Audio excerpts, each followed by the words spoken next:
This has been the honor of a lifetime, the opportunity of a lifetime.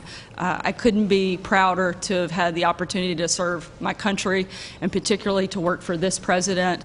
For 2 years, Sarah Huckabee Sanders fiercely defended President Trump through one of the most tumultuous periods in American politics. She is the only White House press secretary in history that needed Secret Service detail, heavily criticized for her bouts with reporters, even kicked out of a restaurant for her support of the president. That was then. Now, the mom of 3 is back home in Arkansas. Tonight, she's opening up about her time at the White House, life in the natural state, and her plans for the future. I don't even know how young I was, but certainly something he told me from a very young age and repeated many times over was to always be myself. Wise advice from a man most of us know as the former governor of Arkansas. But for Sarah Huckabee Sanders, he's just dad. I think that nothing could be truer, no matter what capacity you're in, whether it's the White House or your house. Be proud of who you are and who God created you to be. It's that piece of advice that Huckabee Sanders says she carried with her through her nearly 2 years as White House press secretary. The media continues to ratchet up the verbal assault. A position she says requires a lot of strength and thick skin. Wait, hold on, if I may follow up. I think not only thick skin, but I think more importantly is knowing who you are before you ever step foot in that room. Having that definition before I got there made all the difference in the world and gave me the confidence to do my job. It was by no means an easy job. Good afternoon. Huckabee Sanders was met with heavy criticism during her tenure. He said 100%. He said 100%. Her arguments with the press frequently made headlines. I'm Apparently accusing me of being. I'm not accusing. And she was criticized for doing away with traditional press briefings. Every day you're essentially walking a tightrope with no net. You know that there are a room full of people that are hoping you'll make a mistake.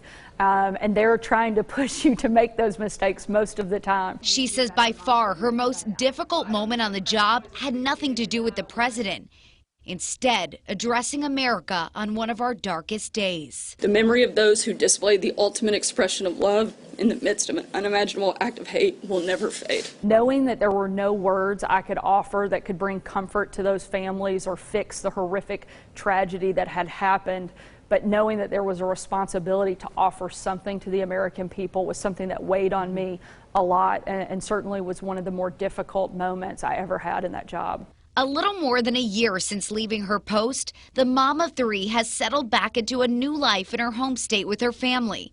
She's written a book, started a nonprofit, and spends her Saturdays cheering for the Hogs. That is something that I think all Arkansans, whether you're Republican, Democrat, rich or poor, no matter, can be excited that our football team is winning games. And while she may not be responsible for answering questions from the press corps anymore, there is one question that she gets nearly every day. Have you made a decision on when or if you're going to run for governor? I'm very serious about a run for the governor's office during that time, and we'll make a decision sometime after this election. Until then, her focus is on making Arkansas home for her family, all while keeping Dad's advice close to heart. At the end of the day, I love this state, and I want to see what is best for us to continue moving forward.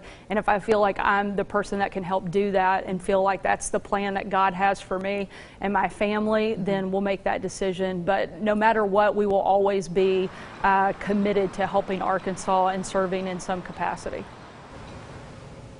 And of course, with election night coming up, I asked, where are you going to be? She's going to be in D.C. at a watch party for Donald Trump. Well, up front row. Yeah, I'm sure she will. You know, he has told her you would make a terrific governor. So it's you know, well, I asked her about that too. And you have to think too, how many young girls who may be leaning towards a life in politics or something like that, and the inspiration she's been to them.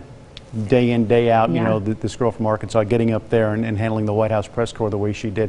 I mean, I'm sure she inspired a lot of kids to get into politics or at least make that move. If they're kind of on the fence, I don't know if I could or couldn't, and they see what Sarah's been able to accomplish, they jump right into it. Yeah, and I like what she said too, you know, because I said you got to have tough skin, you know, thick skin to do that job. Yeah, you do. But I like what she said about you really have to know yourself before you walk in that room, and you saw it. I mean, it's a sea of reporters asking you questions. It's a lot. Great advice. Yeah, know yourself. Yeah, and we've got that full interview for you right now on KRK.com. It's going to be interesting now with her new book out what her next chapter is going to be. Very true.